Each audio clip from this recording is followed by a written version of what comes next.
All right, well, so far we have made it through the very first turn, and not a lot has happened. Some of the Union units have started moving about, preparing themselves, getting on the road so they can rest. I mean, basically, they're breaking up camp so they can rest. That's the way the rules work, as far as I can tell. And the Confederates are doing nothing but have collected up 15 victory points on that first turn, which means that they will invariably win the game by doing nothing. All of my worst concerns when first looking over the rules are kind of coming true.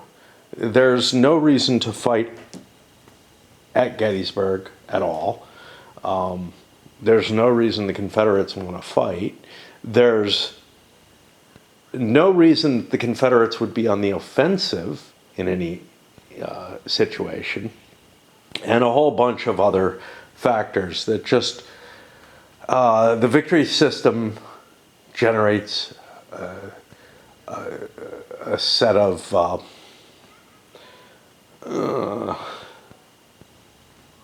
says as I fail to find a word again.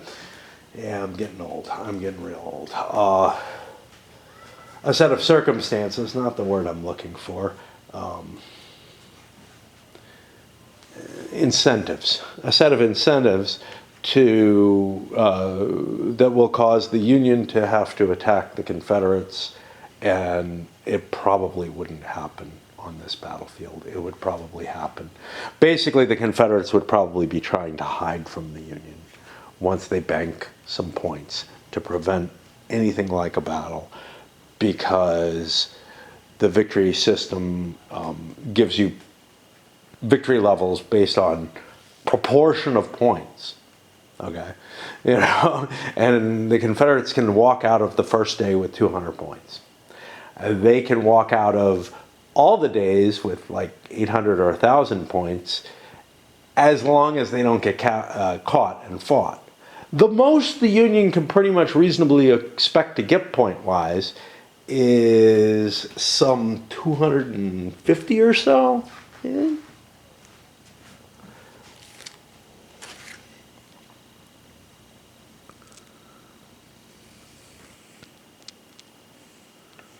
30, 40, 250. Okay. So if the Confederates can avoid, can mostly collect those 15 points per turn, they can probably get a strategic victory even if they're badly defeated. Here we're on Tuesday, ready to start the 7 a.m. turn. And on my side, getting into the personal stuff, I did a little bit of yard work today. You know, maybe a half hour. It's such a pain in the ass doing anything on the hill.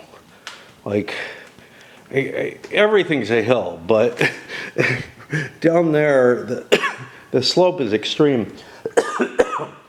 And I'm just using a weed whacker, which, if it was on level ground, you know, wouldn't be any exertion at all. And it's funny because it doesn't really feel like it doesn't seem like what I'm doing should be any exertion. The difference with the hill has to do with, you know, being careful placing my feet and stuff like that. But the difference in balance distribution and everything, swinging the weed whacker back and forth, I'm like, you know, I was starting to feel the effects of fatigue. I got to a point where it was like, I'm going to have to either move to a whole nother section and figure out the footing there and all that. And I'm already feeling some tiredness, like significant tiredness. And I was like, well, I could, you know, water my lawn. Because I got a tree there that needs watering, and or really should get some. One died in that position, and then sprouted up a replacement for itself. But Yeah, it didn't have the hose head. I don't have the hose set up yet. I really need to at this point. And, you know, I should water that thing somewhat regularly because that hill, especially, you know, well, most of the hill is very, very dry. And then part of it is still kind of damp as hell because I guess water is coming down from above and is just funneling into there constantly. Anyway, I am going to play. I'm going to try to push through a turn today and see how that goes because the actual gameplay, it's not that interesting right now, and I want to get moving through. And, you know, there's just not that much for me to say. I said a lot last turn, but that was the first turn of the game. I will catch in when I start erasing boxes and stuff like that, I guess. Two things. One, I rolled up my values. Lee granted a point to Hill, but I don't think I'm going to spend points. I'm just going to accumulate them and take my 1/3 haircut each time, so that I have enough, you know, so that I have points when I want to do something. Because right now, what I want to do is sit here and collect victory points. But speaking of victory points, I think I screwed up last turn. I get 15 victory points for each, you know, for last turn, except it wasn't full daylight. So I'm not going to collect victory points this turn if I remember that.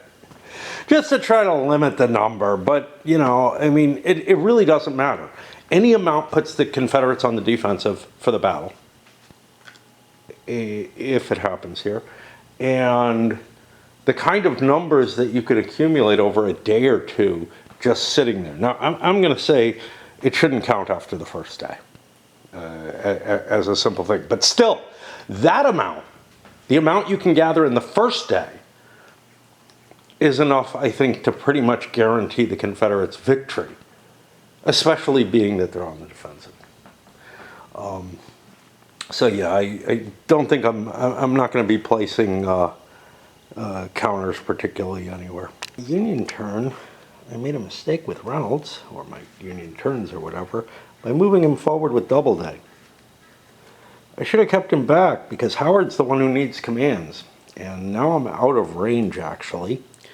Let's see, 3, 6, 9, 12, 15, 18, 20, 22, 24. I can make it to Emmetsburg and no further, and Howard hasn't caught up to that. So I can't issue any administrative points to Howard. I could give points to Doubleday, but I think it's more valuable for me to use a point to move Reynolds back. If I don't get someone under within his command range, which is Doubleday, if I don't get any first division or first corps units activated early on, I think it makes sense for me to run back and but I do need points for the first corps. Shit. I do need points for the first corps in order to flip them over in here. How good are they?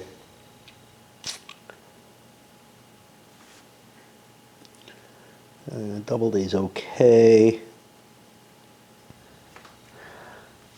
Let me spend 1 point on Doubleday, I guess, and get him some points, because that gives me a point to move back if I need to. But even if I don't need to, I can spend my administrative points to actually move divisions with the Army commander, I believe.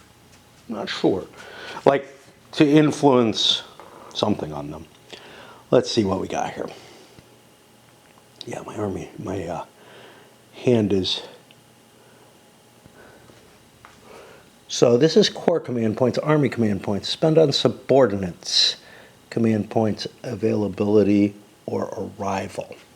So I could roll for availability, which helps a little bit. Yeah, I can't really help their command points either. I could if I was within range. I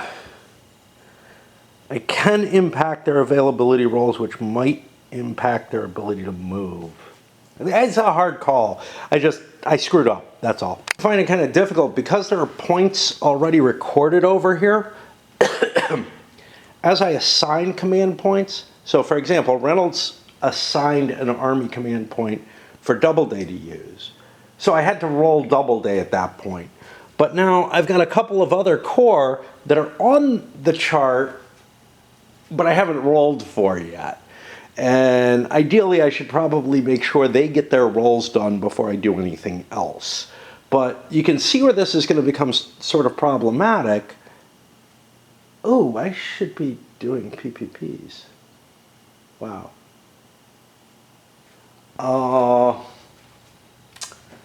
Yeah. That would make more sense than whatever the hell Lee did. Oh well. Oops. But anyway, just, you know, there's so much that's new in this system. And this is the tactical system here. It just bleeds into the operational game because it uses some of the same mechanisms. But if I spend points on the track, what was I? Yeah. So if I like look at Meade and try to figure out what he's doing with his points, which is the next thing I want to do. And it doesn't hurt if you only have one Army commander, so the Confederates never really have this problem. But it really hurts for the Union because I've got to kind of try to decide, okay, Second Corps, do I want them to do something now? That's Hancock. He might be within range of Meade. It's hard. It's so hard to cope with this map with the crowds of units on the too small hexes. The hexes are too small for the counters. It's a really, really bad design in terms of that, like the component design, as it were. But yeah, if I want to decide, hey, do I want to give, you know, Hancock some points? Well, he's probably pretty good. He can probably handle himself just fine, but he's going to need 3 points this turn to be able to start recovering his force. Now, I also have to worry about the whole concept of, how am I going to get the 5th Corps out of here? Plus, as soon as Merritt crosses this boundary, we're aware of each other. And that means that units are going to start, you know, as long as Union units are moving, they're going to start showing up on here. For whatever that matters. I don't think it's much. I mean, if I'm way down here, but it does give the Confederates some idea of where the hell I am. Whereas I could do some relatively broad movements if I don't want to cut this off, on the off chance that Stuart makes it in there. If I don't want to cut that off, I can do some relatively broad movements, you know, as far as Hanover, up as far as Gettysburg, and grab all that good terrain. So, yeah, there's some interesting decision making there. I thought cutting Stuart off would be important, but now I'm having second thoughts about that. But the big thing that I was trying to express here, and I don't know if I got around to it, was, yeah, I mean, if I want to spend points for Meade, I got to figure out, well, who actually needs the points, and all kind of thought about that, all at the same time juggling which units have I already moved here. Now, I could do that by just putting that up there, that I've already committed to buying, to rolling for him. That'll help. Found some other problems that I got myself into. Somehow or another, I moved most of Second Corps over here, but then I injected 6th Corps over. I don't know if I was thinking I could slip around this way through Taneytown or something. Maybe, but 6th Corps is kind of maybe in the way there. No, that's this hex. Yeah, it looks to me like I got some 6th Corps up here on the road. I'm going to have to hope for 6th Corps to get out of my way. And again, I'm cool with this kind of stuff. I don't mind these kind of mistakes, but they're a lot easier to make given the painful usefulness or lack of usefulness of this operational map. It's just so painful to operate on. Okay. Now I start rolling so I've rolled the individual corps and gotten their points, and you'll see a lot of them only have 2 points. That's not enough to throw units into their full R&R status. And that might be another thing. I might be just fine letting Hancock go into his R&R in this situation, and just let that happen, and then catch up, try to get my units together at some later point in the game after there's been some recovery, and some things maybe clear out of the way a little bit more. Because even if I don't spend a point, I get full movement allowance. Like if I don't get the capability to go into full R&R, but if I do spend, I end up getting half movement allowance. And no matter what, it goes into the cup. I didn't spend anything on PPPs this time. Yeah, which the PPPs feel so weird to me. Like, again, it's supposed to represent sort of long-term planning. And it can do that, but instead, what have I done? I've assigned a whole shitload, not a whole shitload. I've assigned 2 big points to the First Corps for tomorrow. Wow. I probably don't even really know, like the guy who's assigning this is Reynolds here, unless he's familiar with this terrain in particular, he probably doesn't really know much of anything. He might have some vague orders that he's trying to give out, like, move to Gettysburg area and seek good terrain, or something like that, But it's going to be so vague, right? Like, it absolutely doesn't serve as any kind of replacement for, like, the CWB orders. And, again, I don't have to decide what the orders are until they're activated. Like, basically all I'm doing is, hey, Doubleday, get my First Corps ready and to do something tomorrow. That's not an order. On the other hand, it may make up for something else that is missing, which is the idea of preparing a unit to move. And I don't care if it's just a couple of points. Like preparing to do and move into action, CWB doesn't handle that well. Which is to say, if I send you an order, hey, I want you to advance, west,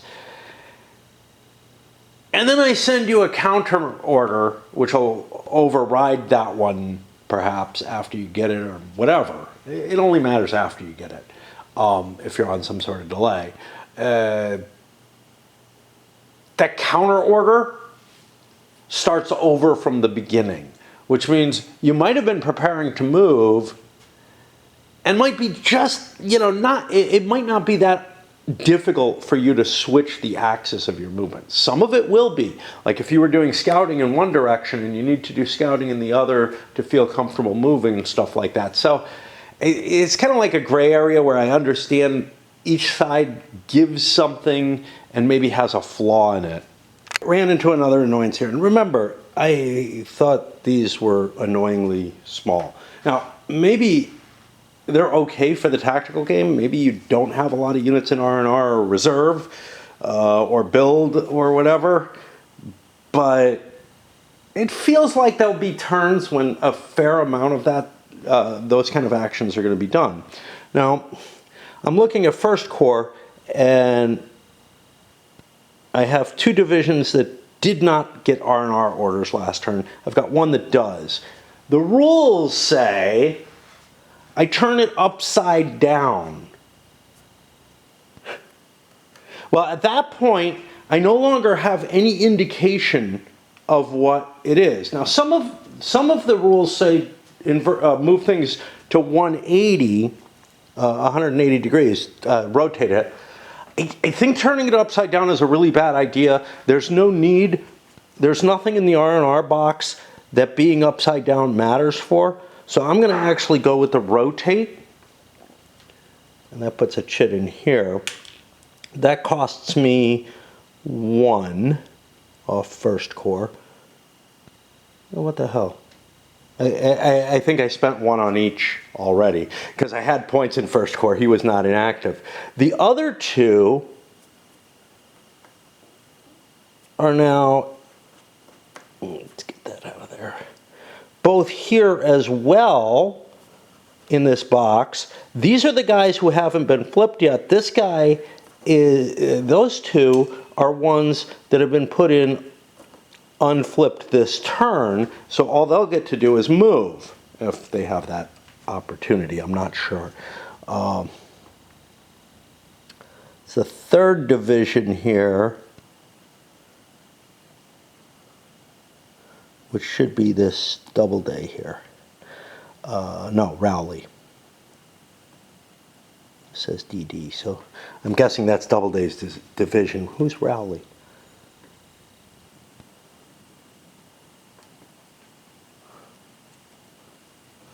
Yeah, because I need a Doubleday core leader, which is because of Reynolds. So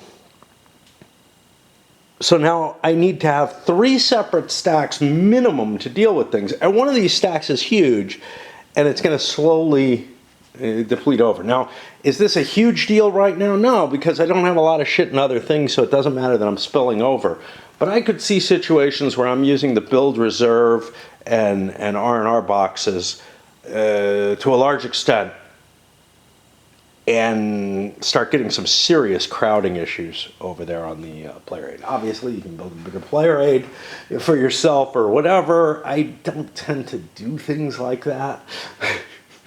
But again, it feels like the reorg boxes and then the turn record track over here were poor choices. It would have been better to make bigger boxes for the commands, put out another sheet of paper. I know. I'm always like, yeah, more components. But another sheet of stock isn't that big an expense, to tell you the truth. I went down to get another pipe. I'm very slowly suicidal. I realized, it's going to be another week where I get nothing done, right? And then I kind of understood something in my head. So it's always been very difficult for me to do the kinds of things that like you need to do to maintain a reasonable life, right? Whatever that is. That included going to work and stuff along those lines. But when I got to work from home, work became not a chore anymore. Like, work became something that I enjoyed doing because I didn't have to leave the home. But I mean, even stuff like the yard work where I'm not really leaving the home, cleaning, doing my dishes. I have a load of dishes that I have to do. Everything, pretty much everything. It's not, is very, very hard for me. But then, I hear other people who are like, how do you find the time to play the games? Well, that's part of it. But you know what? It's not like it's an automatic trade-off, right? Like if I didn't play games, I would find other ways to waste time. I actually find playing the games to be, somewhat productive, and I don't regret it. Reading is in a weird place. I don't regret reading. I love it very much, but I don't end up doing it in part because, I think of something like, I got to go play the game, or I got to go, do some task in the house or whatever, as opposed to reading, because reading is just pleasure. Somehow the games aren't really pleasure in the same sort of way. Whatever. But what I do most of the time is just sort of sit in front of the computer and, whatever I'm doing there, whether it's, watching videos while playing Raid or watching videos while not playing Raid, that just eats up time. That's my usual, like, that's sort of the default existence for me, is to be doing nothing that I value at all, Although, obviously, it must be important to my existence because, yeah. And what did I do before that? Well, I don't know. I played games more and read more. Went for more walks and stuff. I feel like having the internet, which is absolutely vital to me, and like I could not give it up. And when forced to, like when the power was out or whatever, I just sunk into, I did the things I used to do, but actually it was just more depressive, right? Like I didn't have this constant flow of whatever it is the internet provides me. I don't know. I have no idea. But I always had trouble, trying to prioritize the things I should be doing, whatever those might be. The thing that I can think of is that I spent more time playing comfort games. Things like Britannia or whatever. I would hit them more and more often, or 18xx or whatever, or playing on the computer before, without the internet, right, was also there too. I would play computer games then. And those I all kind of, how can I be that impressed that I played Britannia again? I don't know. It's weird. I have another problem. I just spent my points for the 11th Corps. And they were all actually in here, but didn't get to move because of traffic jam situations. And the question is, in my head, is should I spend those points? And I got to figure that out. And again, I'm going into detail and stuff because I want to show things like decision making and everything, but also this is something new, right? Like I wasn't in this position before. Last turn, I just spent the points, figured, well, if I get lucky in the chit pulls, whatever, I get to move. Well, now I don't. And now the question then is, if I have half movement, is that enough to get me where I want to be? And that's on this side. So half movement would be 12 movement points on the operational map. And that's the thing, I got to kind of figure out. But there's no guarantee that I actually get half, right? So wait, no, half movement, 12 movement points on the ops map, that'll be 6 movement points. But is that even what I get, right? Like, let's say I roll a times half, I only get 3 movement points. Obviously, I'm not going to be able to do what I want to do with 3 movement points. But would I be able to do what I want to do with 6? Well, this is an inner hex pike 2, 4, 6. Von Steinwehr, the 211 does make it. Let's see if I want to spend for these others, though. 111 is here. He also could spread out down this way towards Mechanicstown. So I'm okay with him. But what about this 311? He's stuck kind of in between them. And if I move 2, 4, 6 here, I'm in these 3 hexes. I have to spread out. I have to be in a trail, which means Schurz gets stuck, which gives me a problem.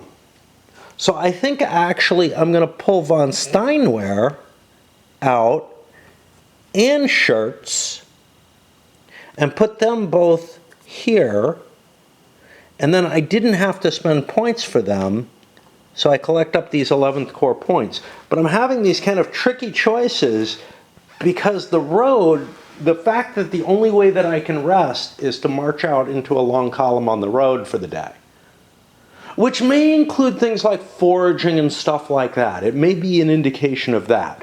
So maybe there's some argument to be made for it, right? Although it feels pretty weird to me because, again, I don't have to do anything like that when I'm resting on the tactical map. This whole, you must break encampment and string yourself out along the road. I don't know. All right. I was kind of half paying attention somewhere else while I was picking up some counters, and I flicked them and they went all over the place, made a mess. And now I have to reorganize and try to figure out what I've actually done, what I haven't. And it's all to do with this crowding. It really is. Like, if it weren't big stacks of units of these markers, it wouldn't be a problem. But that in conjunction with like trying to cope with the road clutter. The road clutter is really an issue here.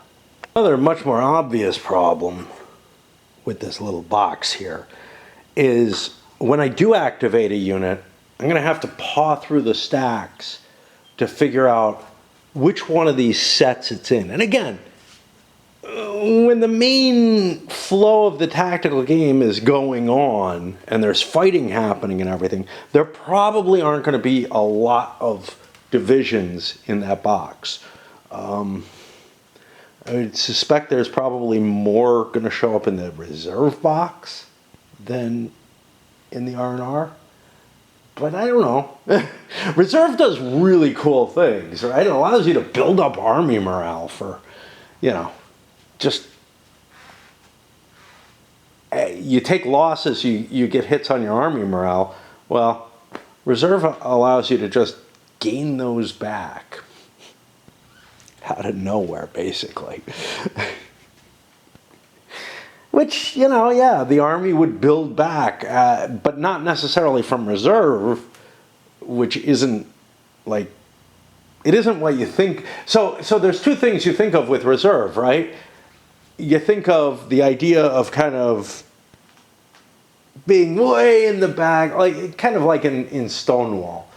Maybe you think that reserve might mean these units are just like, held in a deep reserve, and they're not really ready to do anything. They're not active and activated, etc.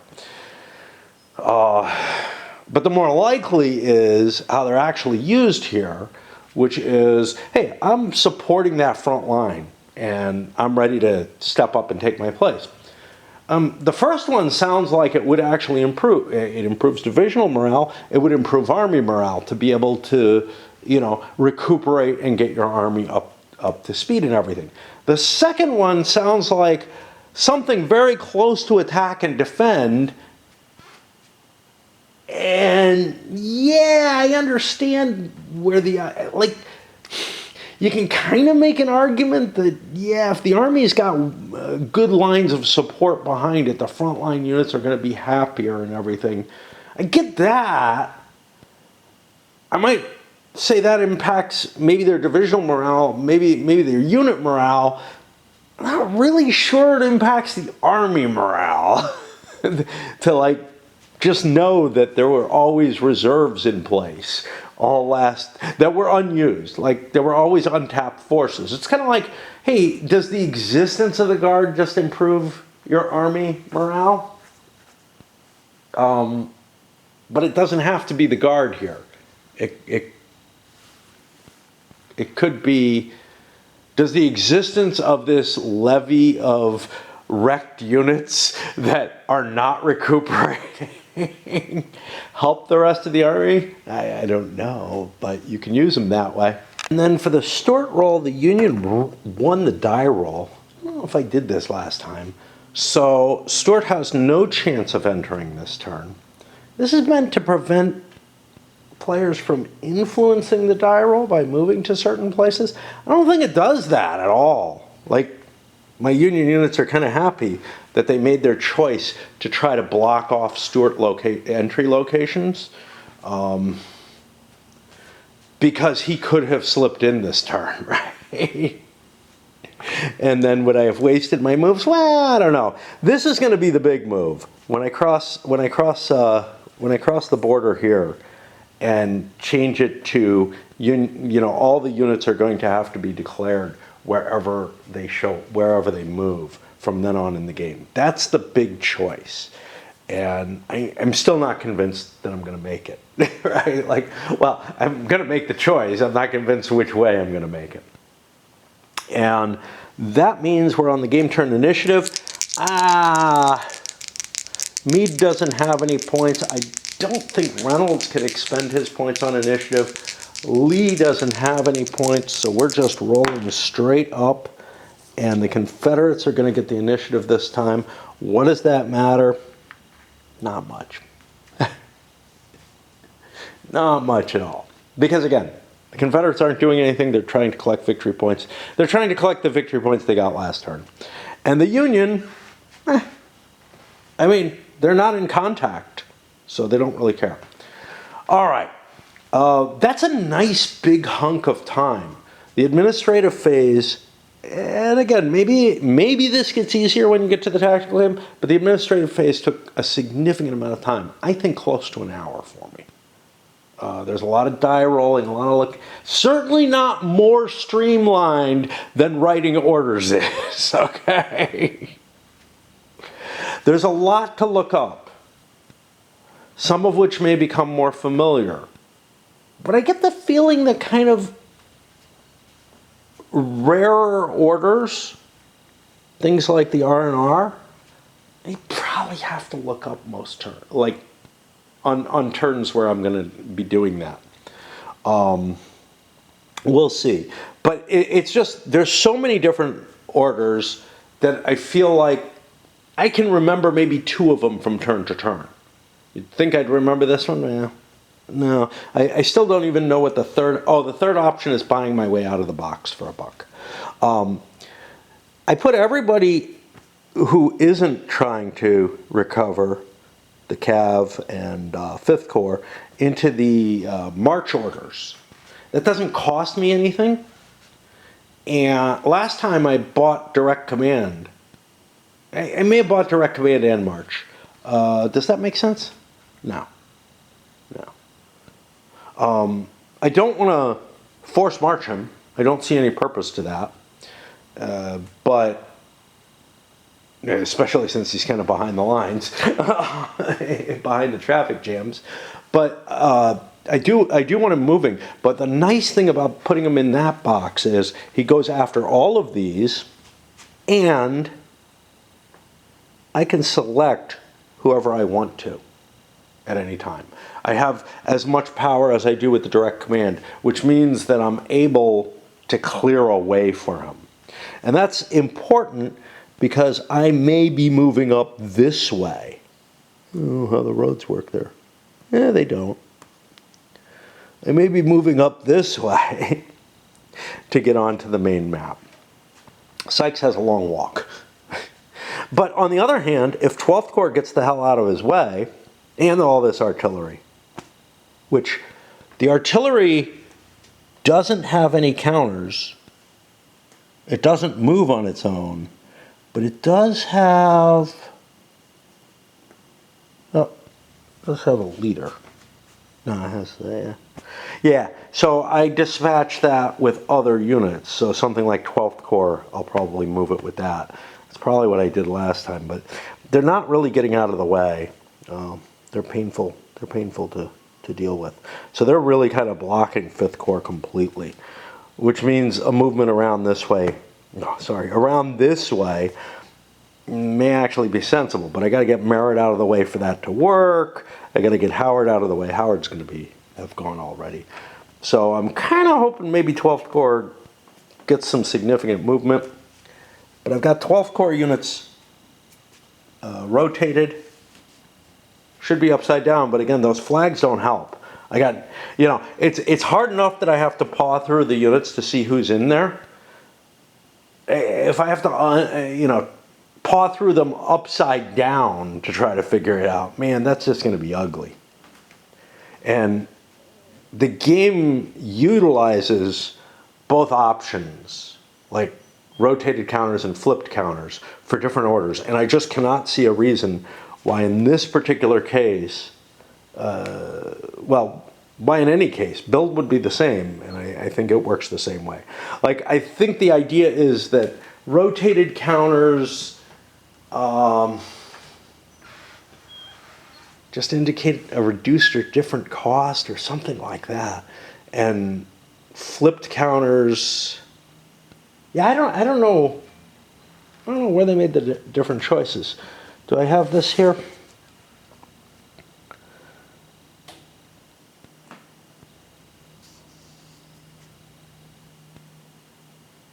Reserve doesn't do either. R&R flips the counters to show they're capable.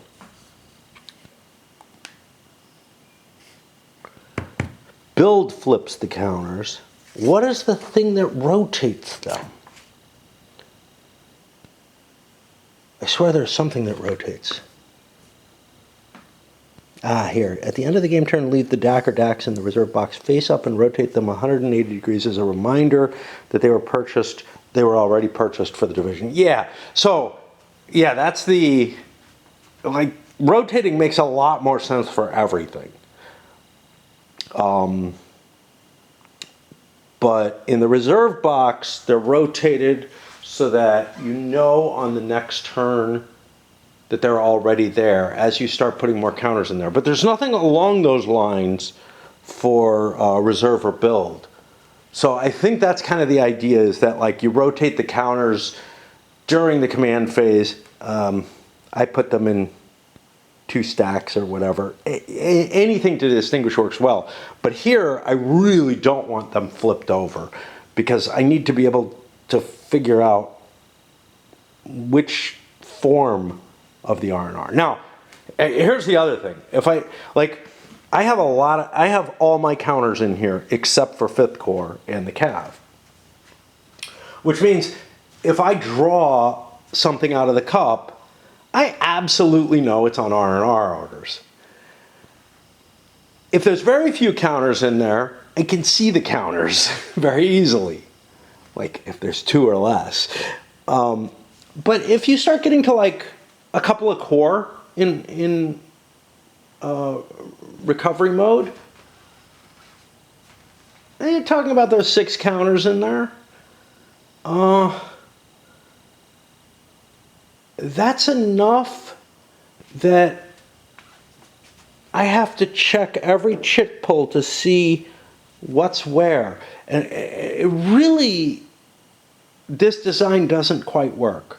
Like the design of the player aid. And I don't know what to suggest, because simply making the box a little bigger, like I was suggesting, probably isn't good enough.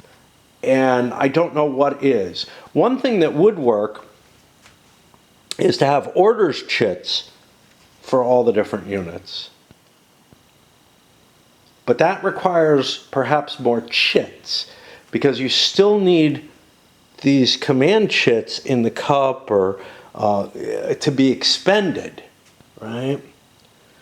So by using that random cup draw, they've made it for some things. They've made it necessary to have counters for everything. So when you pull something out of the cup, you know which unit it is. Whereas you could have replaced it all.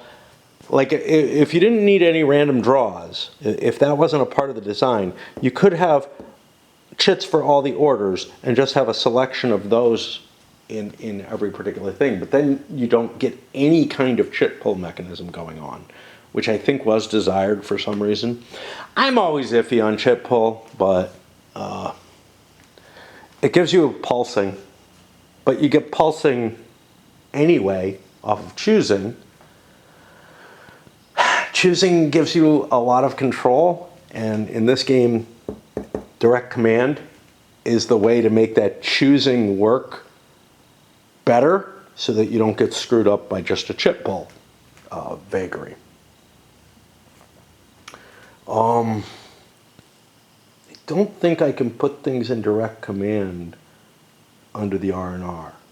I think I'm forced into the cup for the R&R, which means I can't coordinate my movement if I wanted to set up so that I could go into R&R this turn and start recovering those units. So, yeah. I appear to find that my batteries aren't charged as much as I had hoped. I had to turn the little power adapter.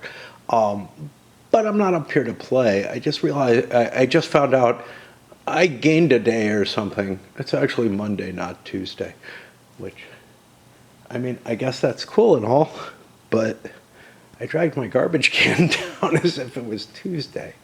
I managed to entertain myself, I guess, until almost 3 a.m. Just to give you an idea, you know. And, you know, basically playing Raid from 5 p.m. until now. But not only, again, you know, I listen to videos, I do other stuff, but it turned out that I had a lot of energy I had to spend that had collected up because I wasn't playing as much as I was. Anyway, then my stupid Xfinity, which is a Comcast subsidiary, cut off just before, like 3 a.m. I'm supposed to do something for Raid, and then I was going to go to sleep. And, you know, I was thinking about taking a nap, a little bit of a nap. I could go beyond the 3 a.m. and maybe listen to a video or something. But now I'm like, whoa, my modem is saying, nope, it's fucked again. This has been since the beginning of the year. They did some kind of upgrade, I think, to 5G cellular, and did something weird. And during that process, which took a lot longer than they said it would, and ever since, and actually maybe a day or two before they were officially going to start it, so I think it was actually connected there. You know, my internet's been going out, I don't know, maybe an average of once a week or something. It's usually only for an hour or so, but I pay too fucking much. I mean, way too much for what I'm getting. You know, just the quality of the service has declined so much. Anyway, we finished the administrative phase. We did the game turn initiative. We got the Confederates, right? I'm just trying to catch myself up because that's a part of what I do. And we hit the action phase. There's no mass bombardment. And the Confederates get to choose the first thing. Well, they don't want to pull anything from their cup. I don't know. They want to find things out, is basically what it comes down to. Because if something terrible is happening, they could react with counters from their cup. They haven't spent anything. This forced the Union to take 3 moves in a row. The first 2 were actually First Corps units, Wadsworth and Robinson, and you can see all these rules to prevent them from moving onto that tactical map. Yeah, they've done not a damn thing. Sure, I'm not in the front location, but the rules are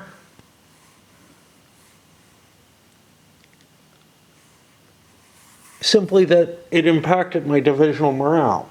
Now, I don't want to fight with low divisional morale, but I know the Confederates are probably going to be banking points, and I'm actually perhaps willing to risk if they chose not to, because it's just such an advantage, assuming that I'm playing by the victory conditions, right? And that's the whole big question here is, like, I don't think I can play by the victory conditions, but if I was, yeah, I'd just move on to here, because I get half movement every turn that I'm R&Ring, and I get to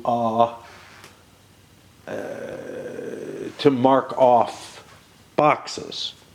And, you know, First Corps was in a good position to take advantage of all this, so I just moved them as far as they could go.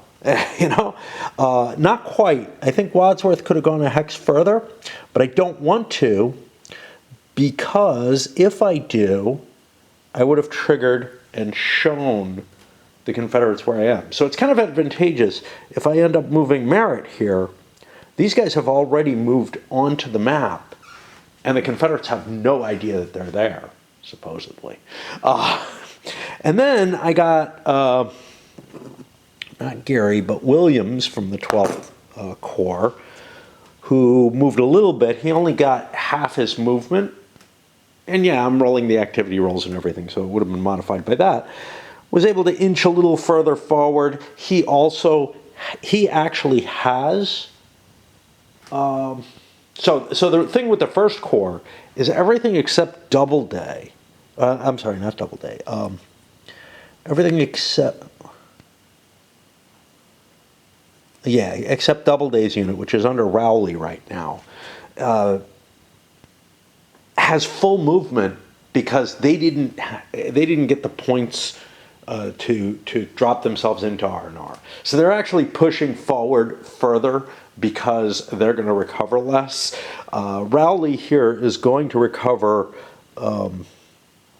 potentially a little bit more, but and move slower. So he'll be kind of a reserve there. But that's what we're seeing here with Williams, who has pushed forward.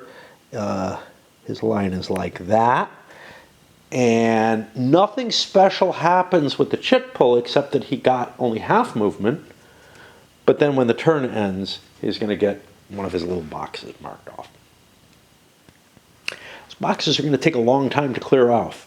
There aren't, yeah, remember, I had like, I don't remember what I counted. 1, 2, 3, 4, 5, 6, 7, 8, 9, 10, 11, 12. Well, that's only noon. Yeah, but I went that way. So 12 turns in full daylight, which is, I can get a little bit more recovery than that. But that means I can get like the maximum of about 12, 13, 14 boxes per turn cleared off, or per day, which some of these guys have more than that. They're not going to be in the best of shape if the Confederates come on the map actually on July 1st. And I don't just sit out there and collect up victory points ad infinitum. I think at the very least you need to restrict them and say, like, you can't collect up victory points all game. But because otherwise it becomes this cat and mouse game on the operationals map, trying to hunt them down, and they can just kind of squirm away from you. I don't know. Of course, if they're running away, they're not going to be collecting points at that point anymore. So they might as well do something. Make it onto the tactical map. Again, I just don't know. You know, it's like, I'm not sure that there's any real counter. So fights that are done here, I'm not absolutely certain are worse or better for either side than fights that are done on the tactical map. The only thing that I can say is the game is designed for you to fight on the tactical map. So you really should end up there. But I also have the victory points obviously don't work. So as a disincentive, they work great for the Confederates. The Confederates can win the game by not going on the tactical map. But even delaying just one day, they almost certainly win the game. But on the other hand, the Union isn't being really delayed by these rules either. Again, I just feel like the operational rules are kind of a shit show when it comes down to it, which is a real shame. The thing is, I wouldn't have bought this game. I wouldn't have considered it if it weren't for the operational game. Now, that's not to say I'm not intrigued by the tactical system. Like, I don't know, if I'd gotten it super cheap or something, you know, or something else had convinced me to get it. I'm not entirely unhappy with, although I have a lot of gripes about, with the tactical system from what I've seen of the rules so far. I think it's way too cumbersome, and has other issues. But I do find some interesting ideas here going on. But it's the operational game that drew me in. So, I don't want to just throw that out. And ideas towards trying to fix things, I don't really have one, right? The concept that draws the fight at Gettysburg on the main map doesn't really seem to follow any particular necessity, right? And the operational game doesn't really have victory conditions other than, it has the same victory conditions as the tactical game, which again doesn't, because it has no geographical aspects, right? I'm not just talking about victory points hexes here.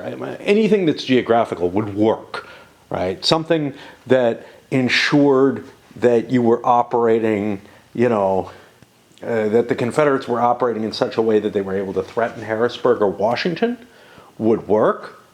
Something that ensures that the Union wants to prevent them from doing that, but frankly, it's the Confederates who are on the offensive here and who are really the active player.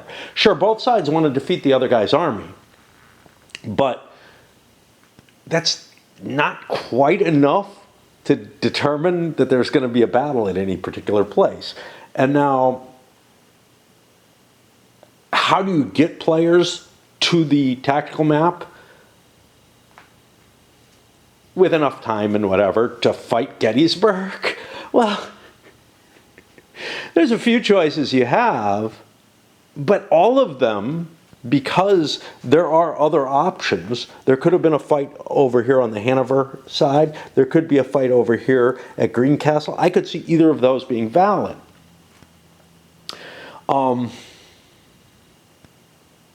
If you're just talking the operational map. Could there be stuff further east or west? I don't know.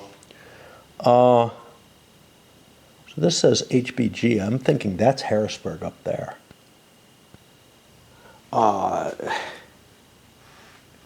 Can't be. I mean, the Confederates are too far up there, right?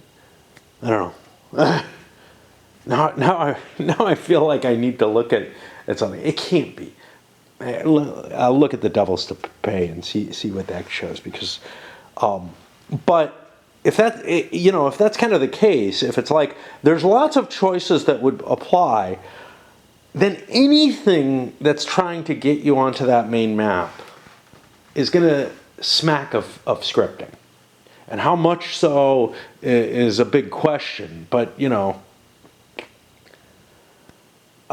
if you're going to be scripting it, why not just play just the tactical battle and say, screw it, except the tactical battle also doesn't have particularly good victory conditions that drive either side to do anything, but at the very least they're both on the same field and with a relatively balanced chance of winning. It looks like my internet's back up. So it was only down for like 20 minutes, a half hour at most, but hey, annoying. Annoying, and who knows? I catch it about once a week. It may go out other times.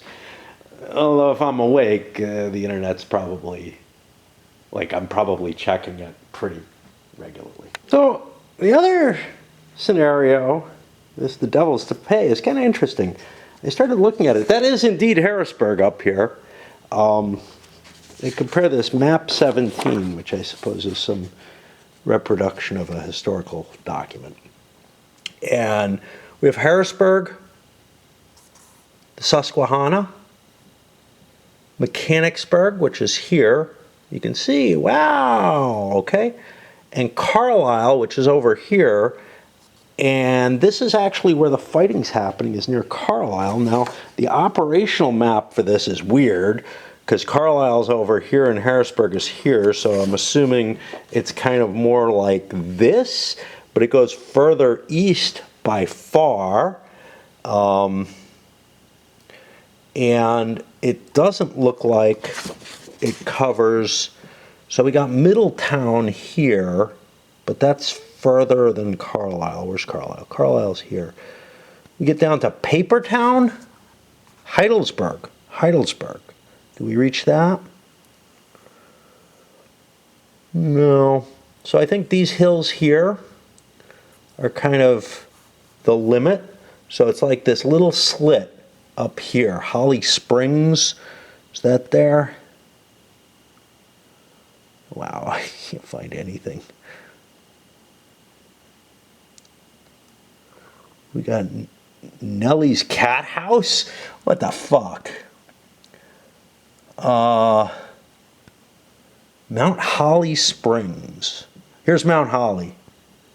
So yeah. So this is like a couple hexes being covered on the operational map that I'm playing on. But what's interesting is if I have a fight up near Carlisle, I have a map. Hold on, let me swap batteries, flip this out. And just, yeah, you know, could go play Raid. But I'm also really curious about these things. I try looking at this, and this doesn't help either. Except it gives me the name of the Battle of the Yellow Breeches. Okay.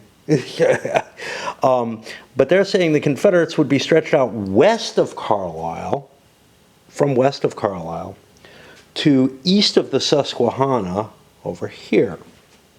And now, this has to be north.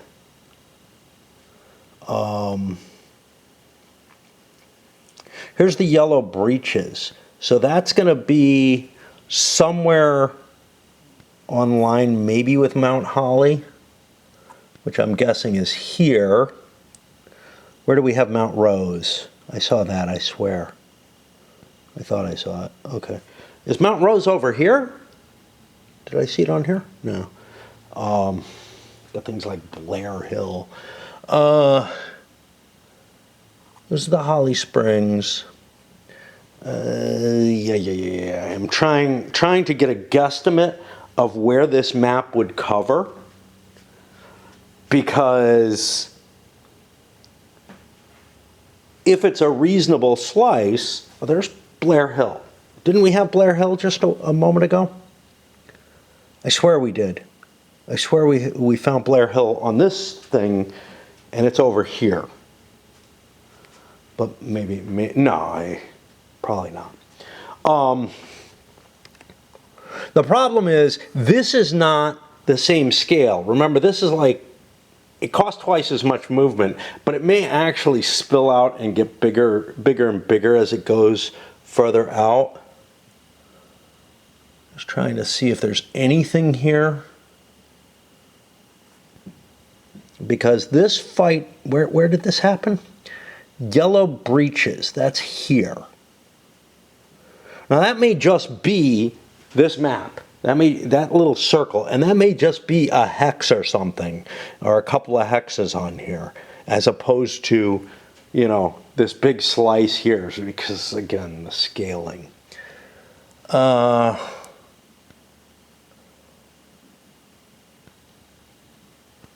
Is there anything near there? Grantham, Harrisburg Road.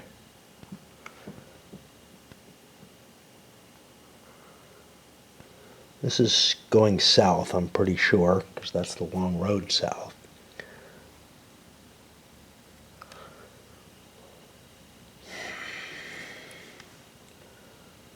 I don't know.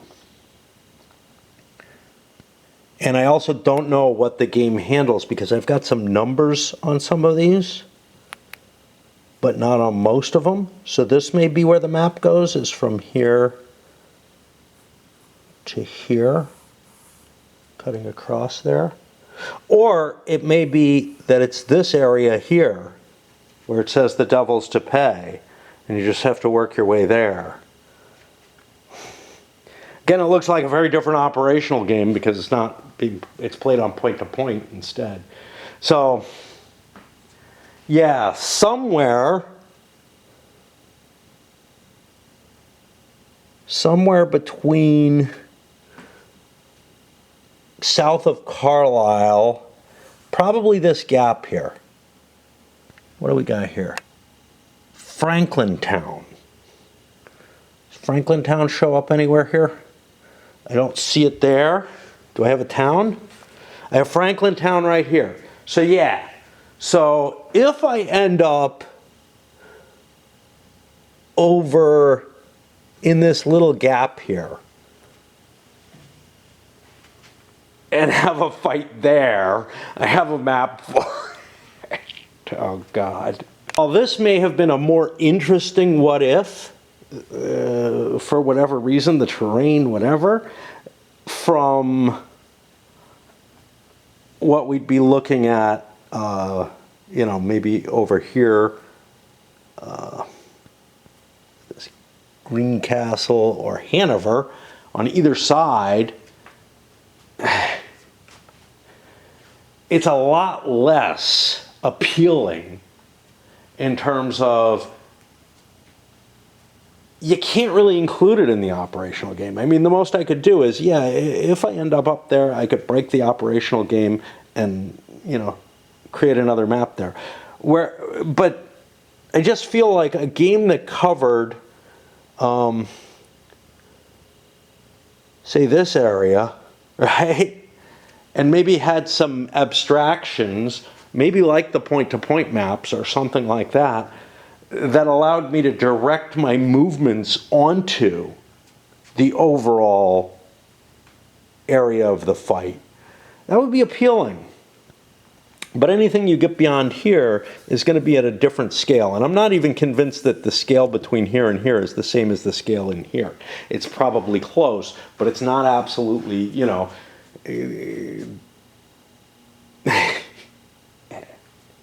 So where am I?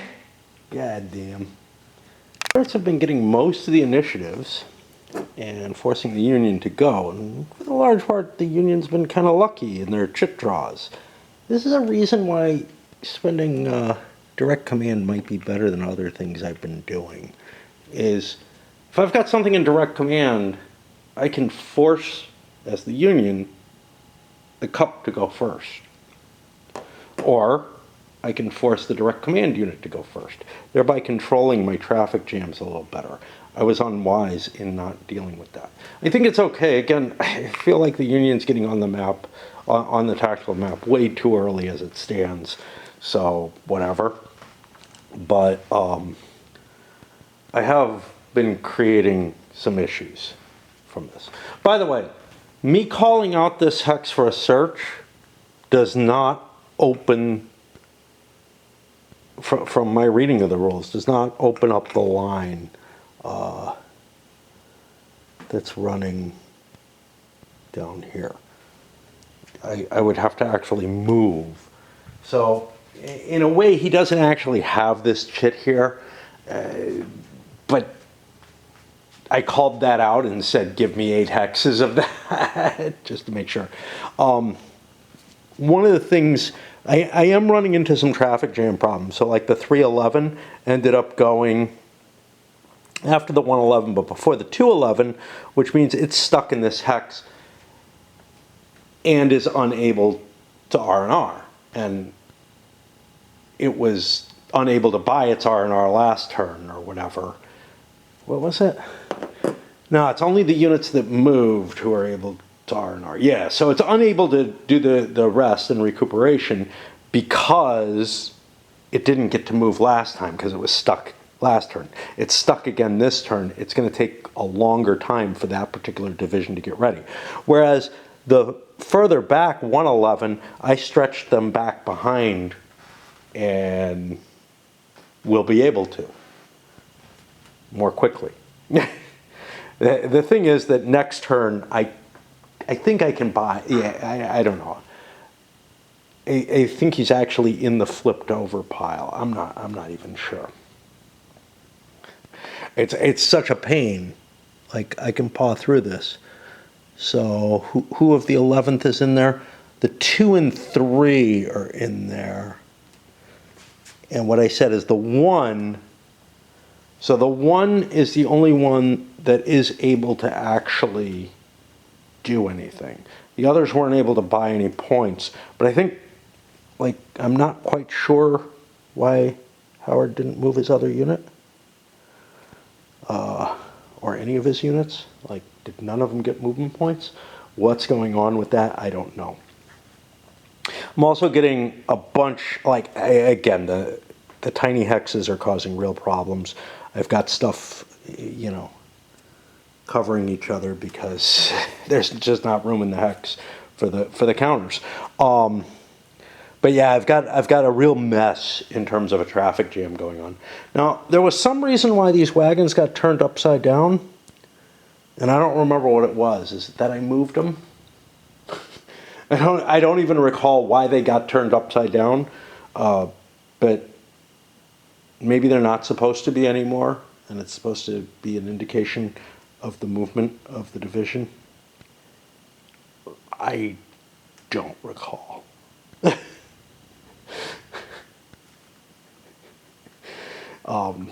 It doesn't make much difference to me because I've got the chits.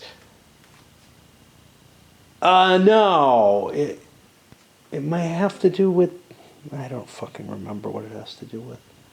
Like, I know these flipped over for some reason, and I'm not sure they should still be flipped over. Like, if they did, like, it may be an indication that they moved this turn or something. It's difficult. Like, it's possible for me to keep track of the divisions that have moved. I can't keep track of which corps and army commanders have used their free move already, which I sometimes do. So like Sedgwick just moved with Howe here. And Howe. But that's, you know, neither here nor there. But the other thing is, I have trouble kind of keeping in mind where I want the corps commander. Like, you know, I can look at this and I'm like, well, I kind of want to be able to reach Newton, Howe, and Wright, his 3 subordinates. And they're kind of getting spread out. They've all moved. They've all gotten their actions already. And they're kind of getting intermingled with Second Corps. So we've got like Gibbon, who has moved down here. This is actually like this line. Like, this is the head here, then here. And you can't tell a damn thing, you know, because of the crowding. But beyond that, it's like, yeah, the corps are getting kind of mixed up as I'm trying to get them into positions where they can A, recover based on the chit pull situation, and B, actually perhaps be able to continue moving onto the map and whatnot, if that's what they so desire. I see no reason not to go onto the map. The potential threat of the Confederates sweeping down and fighting on the 30th, sure, whatever. You know, whatever. If they don't want to take their 200 victory points. But here's the thing, you know, they may not want them because maybe I'm not going to count them because it's a ridiculous amount. I'm just so disappointed with how the whole operational is working. Now, apparently there were later versions of the rules that were never formally produced, like, but they were kicked around. Like, people have PDFs of them and everything. But they weren't, you know, they're not on BGG. You might be able to get someone who has them, is kind of the idea. And I'm like, yeah, that's the way to run things. But even those, I think one reason that they were never formally released is that they still probably don't solve all the issues. They probably clarify some things, but I get a feeling that there's just a fundamental flaw in this game system. Running from the victory points, but also the whole concept, the operational game just doesn't make sense, really. Like, I mean, I understand what the rules are, kind of, sort of, but in terms of like, yeah, what am I trying to do? on the operational map. And what it comes down to is I'm trying to fight Gettysburg. And well, if that's the case, why not just play Gettysburg? Play the historical battle and fuck the rest. But I do find that my feeling with the tactical game is that although it might be interesting and there's neat concepts in it and everything, it's just too cumbersome to be playable. I mean, this is a brigade level game, and for every division, I'm rolling every turn. Well, first of all, I have to roll for the Army Command. I have to roll for the Corps Commanders, each individual Corps Commander, after making some thoughts as to whether I want to give them points. Then I have to roll for each activation of each division, making, again, choices on each activation of whether or not I want to spend points off the Corps Commander. Can't spend them off the Army Commander, so Reynolds wasted his 2 points this turn. He should have just done what he did last turn, I guess. But screw it. And, it's just, compare this to the 1 or 2 orders you write a turn. And very seldom are in CWB are you writing an order every turn, right? Usually the orders last you most of a day for any unit that you give them to, but sometimes, especially using defensive orders, you had to even not using defensive orders, you had to do things where you'd have to, on the defense, you would have to reposition units to deal with the enemy attacks. And I found myself writing more orders as the defensive player than as the offensive player, which feels ridiculous. That is a problem with CWB. But in this, I'm just doing so many die rolls. And, although I approve, I often make this claim, look, movement shouldn't be static. This game doesn't do it, right? You don't have a static movement allowance that you're allowed to move. Every time you want to move a unit, you got to roll on this active, not each brigade, but every time you want to move a division, you have to roll on the activity roll and see, hey, how much do you get? And it's a solution that I wholeheartedly agree with from a realism point of view and everything, but it's kind of tedious. And it may have been one of the things, I think GCACW had the operational game, had something similar where pretty much any time you wanted to move a command, you had to roll dice. But there weren't as many commands on the board. The same thing with Lee versus Grant. You had to roll your activations and stuff like that for people all over the place. But there weren't as many. There's just a lot going on here. This is a big battle, and I don't think GCACW and Lee versus Grant worked on the divisional level. I think you were rolling on the core level, which is a lot more reasonable. In terms of how many die rolls you have to make. There are a lot of core in this battle, especially for the Union. But there's 2 to 3 times as many. There's almost 3 times as many divisions in the game. So, yeah, it's a lot. It's not like it's not like you avoid rolling for the Corps Commanders too. Nah, you got to roll for them. And worse, you got to apportion their points and make decisions between whether or not you want to put them, into command points here or use them as modifiers later in the turn, and you might forget. And I have the feeling I'm going to evaporate a lot of command points. I'm getting kind of fatigued. I played one more division Doubleday. He can recover, so he only gets half movement, and ended up in one of those weird situations where you can spend more movement points than you have, because you can always go an extra hex if you have any movement points left or something along those lines. Whatever. Just weird feeling, but I don't have a lot of chits left. I found as I started draining into the chits, both sides changed their intention. The Confederates were forcing the Union to go first in the hopes of maybe, hey, I discover something and that means that I get to react to it. But I think what they realized is, I think what the Union realized is, and the Union was forcing the Confederates to go first. I think what the Union realized was my chit cup's getting low, or is still relatively full, and I know how I've pulled a fair amount of Confederate chits already, and if he runs out, he starts burning my chits, and I just don't get to do anything, which in some cases means I don't get to recover. Not for any reason other than that if I didn't get to unstack my force. Still haven't moved Reynolds. I keep forgetting. See, I mean, it's like Reynolds and Meade.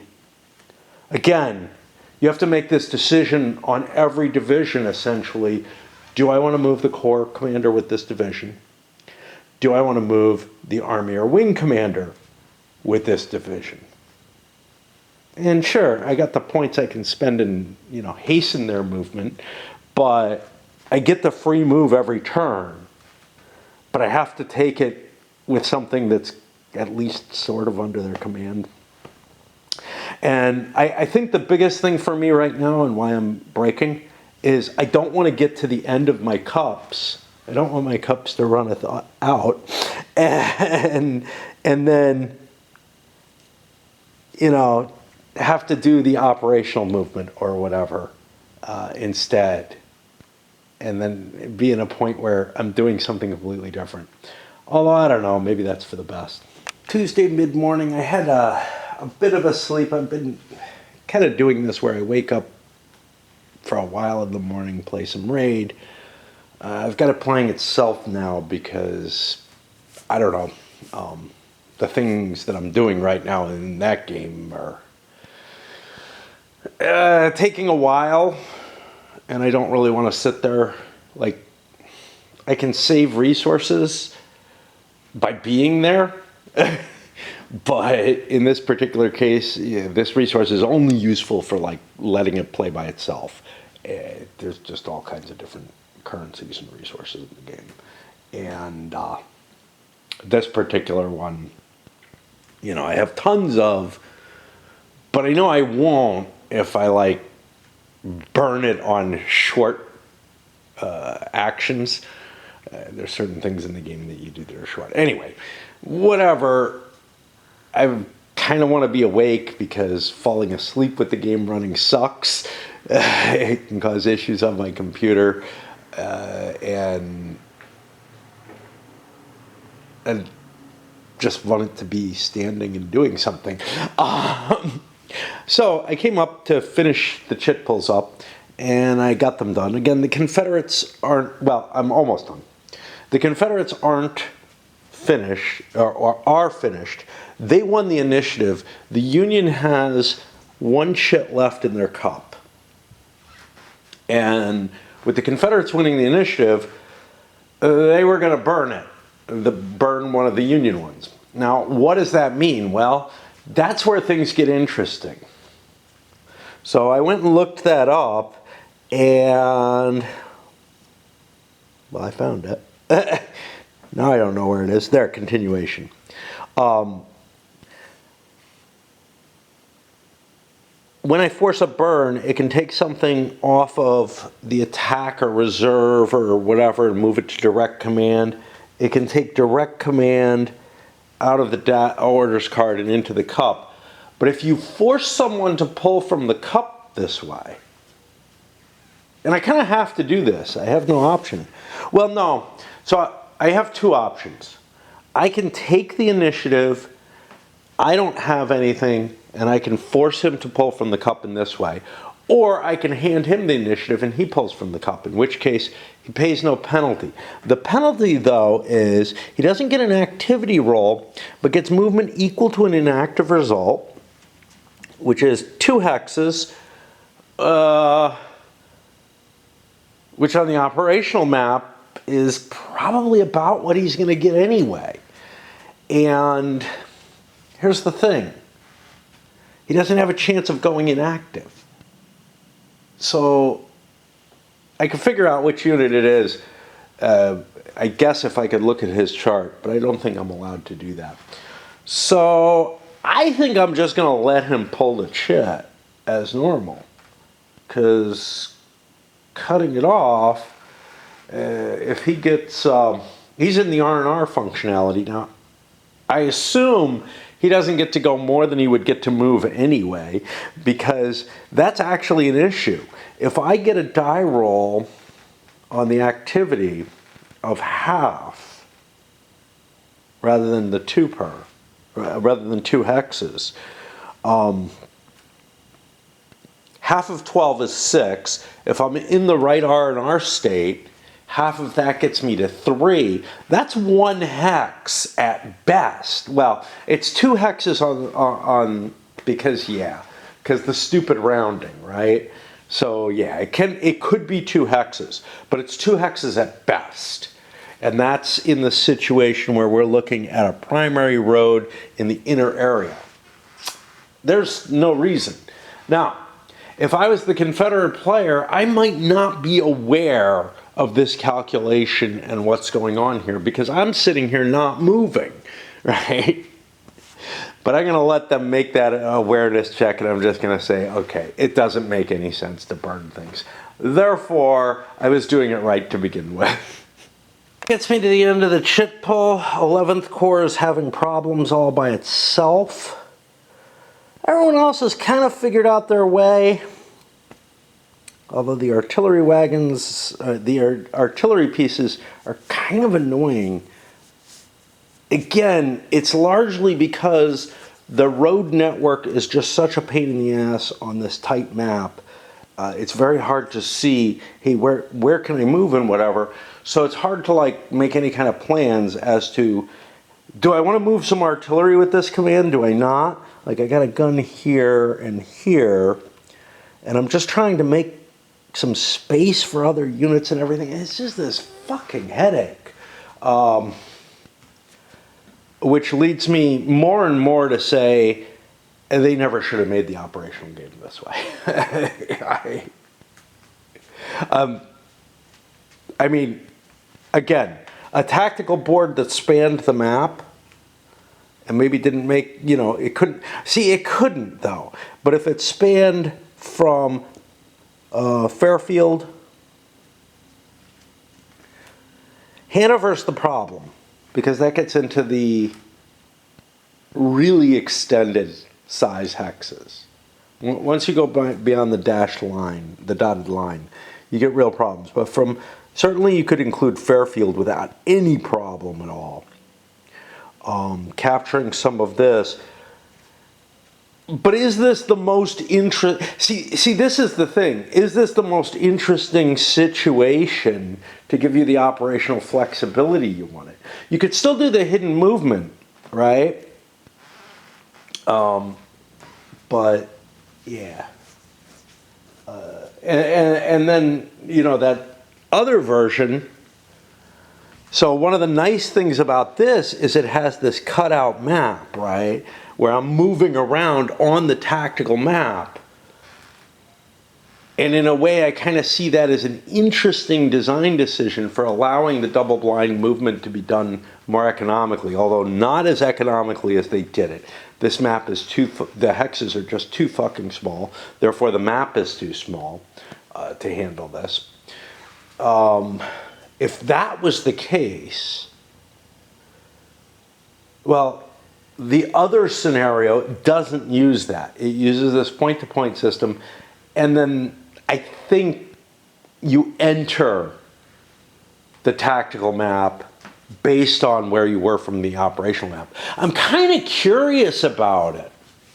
Like, I'm kind of curious if it ends up being a better solution where something could have been generated. The problem, of course, is once you're on the tactical map, you're visible to the opponent, whether or not he's there. And that wouldn't really work here. But I'm just like, This is so obnoxious in so many ways. Anyway, we're on the next thing after the action impulse continuation, which is the operational movement segment. Only the Union has these, and these are all situations where I just get to say, hey, you're doing it. What is the big advantage of it? There really isn't one on the operational map, except that I get to go after everybody else, which was kind of important for 5th Corps. And I got a roll where he didn't get any points, but he doesn't go inactive because he's an independent division. So he's assumed to be under orders all the time or something. I don't know. Greg got a pretty good jump this time. Remember last time he didn't really get to move much. I rolled Merritt, and he moved a hex. Getting the worst result gives me 2 hexes. Actually, this guy would have gotten 2 hexes. I'm going to reduce that to a 1 hex movement at most. I don't know. Which means he actually could have shifted up instead of 2 hexes. Just because the half movement would have only allowed that. This is really meant for the tactical map, but it's used on the operational and doesn't really make sense. Merritt wasn't able to get enough movement to move more than 1 hex. He got a half his movement. He actually, I think, half his movement would be 9 points. Yeah, actually he could move 2 hexes the way things are. So let me shift him another hex. I'm just thinking the calculations. He had 18 points. Halving his movement gives him 9. It costs 8 to move on the trail. So, yeah, he can move 2 hexes. I mean, theoretically, I guess this guy can move 2 hexes. I just, fuck it. I don't know what I'm doing there. Buford, I decided not to move because Merritt hasn't crossed the boundary yet. So I'm not triggering any more counters over there. And I don't want to do that because, well, once I'm behind this line, these guys I feel are connected enough with 4 hexes between them because they could see anything that gets through them. So this curve makes me feel like anything I move over here is behind the lines. But it's a really fuzzy thing because anybody moving not directly behind them, I think isn't behind friendly lines. So, you know, these guys moving would probably show up over on that map. Which, you know, if I move Buford, it triggers that all. And I don't want to do that. I want to get as far as I can. So he's kind of stuck in place because of that. And then 5th Corps under Sykes, you know, they got a long walk. I don't know if there's a connection there. You know, I don't think so, but nope. But that's how this map works, is it's invisible, like, because the counters just crowd into other hexes and everything. It's invisible, and you can't tell whether or not your counters are covering a road or something that you would be able to use. So my trip would have to either be up this way following the 11th Corps, or over these crappier roads all the way back, I don't know, to somewhere around here. Tannytown. I'm familiar with the Tannytown Road. Not personally, I just mean from games. And that means I've done the operational, I'm in the end of game turn phase. How about that?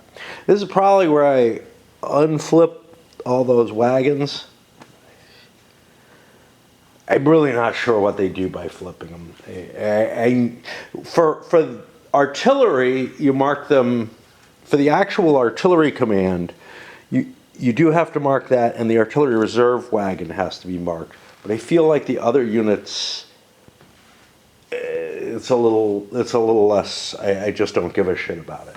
But maybe I'm missing something, which I will forget again if I look up, so screw it. But I guess the one thing that we're doing here is we start pawing through this stack then. And let's take somebody off of it. 212 is in that upside down state. So what I'm going to do is I'm going to look up here, and I'm not going to do it for you on video. I find 212 and I erase a box from them.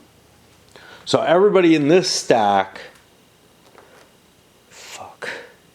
I'm going to have to slowly go through erasing the boxes.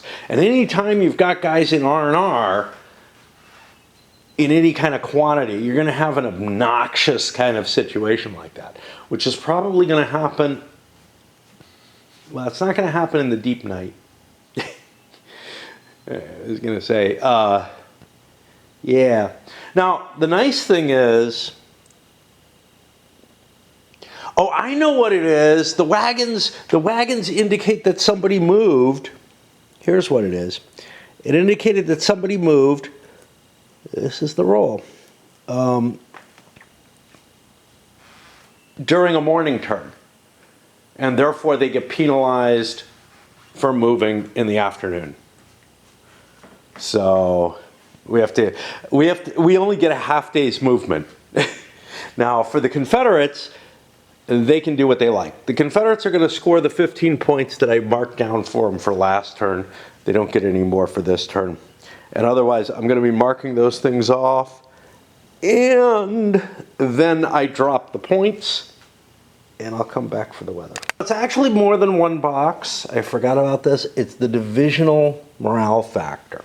So bigger units gain back more of their morale. But of course, they might have lost more. They probably lost more because they're based on the shaken level.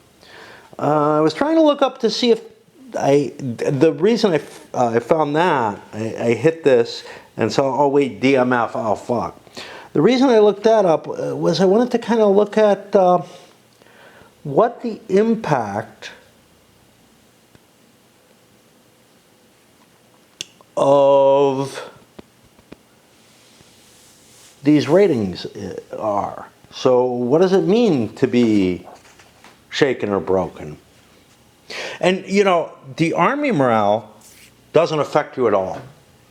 Your Army morale goes from, like, it's just victory conditions, okay? It's not going to impact your overall situation. Does that make sense? I mean, the individual corps are going to be weakened and they're going to have less capability. So they're already taking hits from whatever, you know, whatever's going on.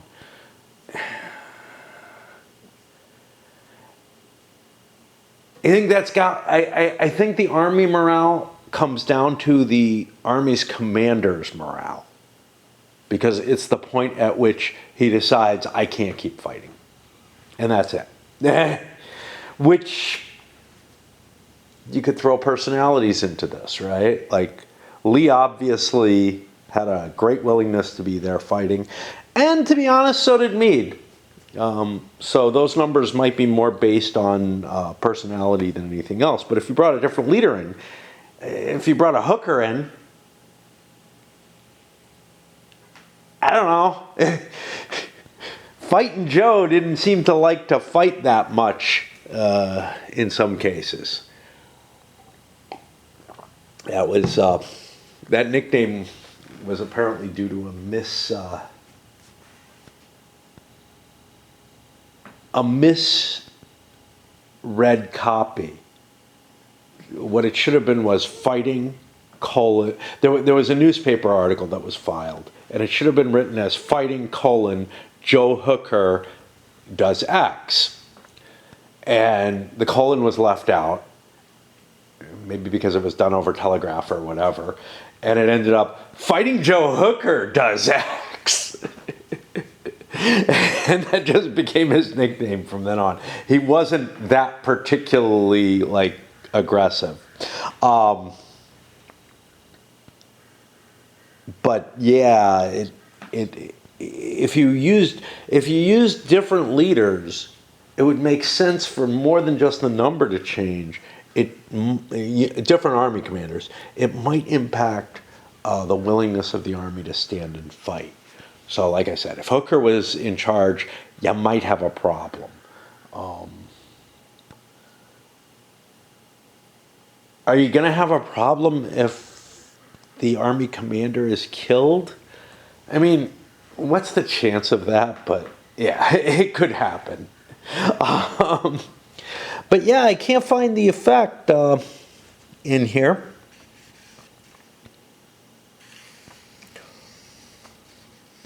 You can try the instance of first by division status is noted by putting the adjacent on the leader's board.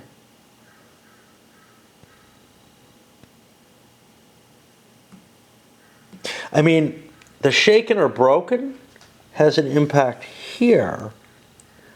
No, here on the army morale. When a unit becomes shaken or broken, it affects the army morale. But I don't think there's an effect to a division being shaken or broken. Ah, yes, there is. Shit. Okay, so I've been ignoring that. And some of my Union units may have moved a little too far. But it's a really borderline thing. This chart tends, so the average roll on here, right?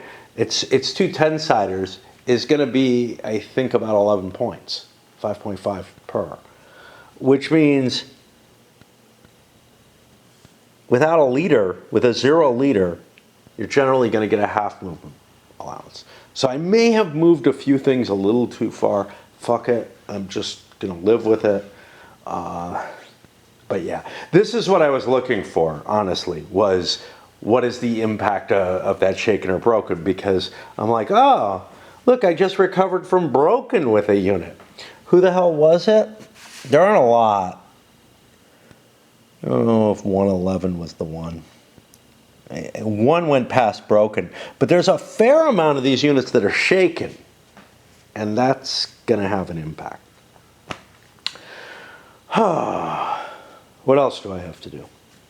Degradation.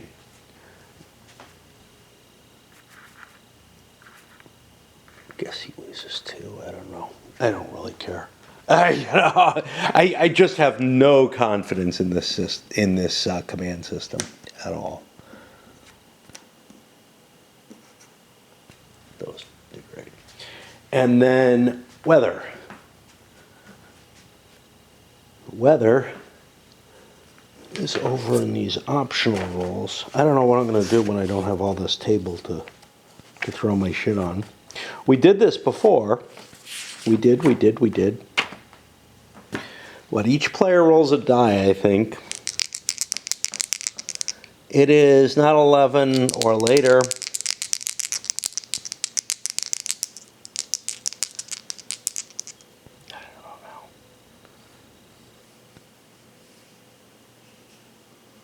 Like, it's during setup. This paragraph starts with during setup. But then,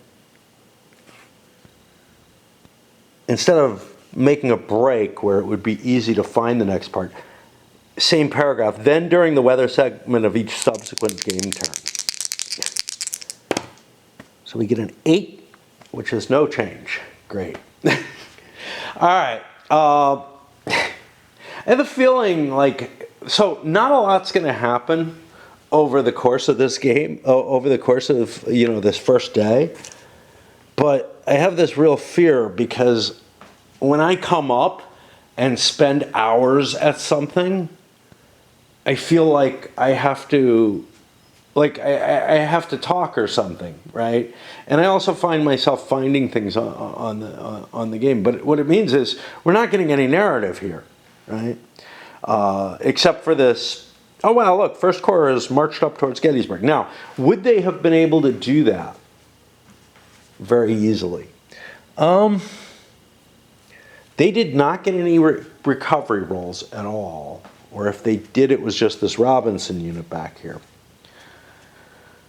And none of their units were shaken beforehand, right?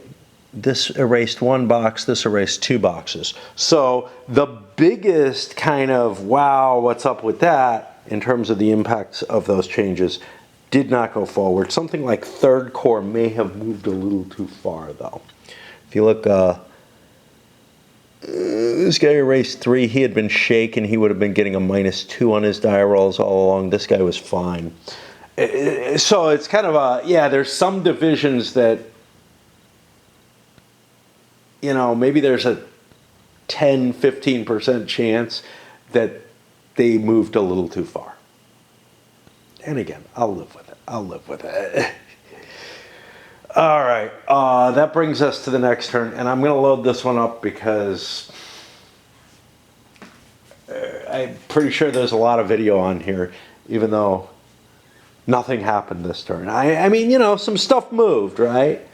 Nothing's much is going to happen on the operational map because it's obvious that the game victory conditions don't handle the operational maps well enough to like let them drive, you know, to let the victory conditions be driven by situations on the operational map.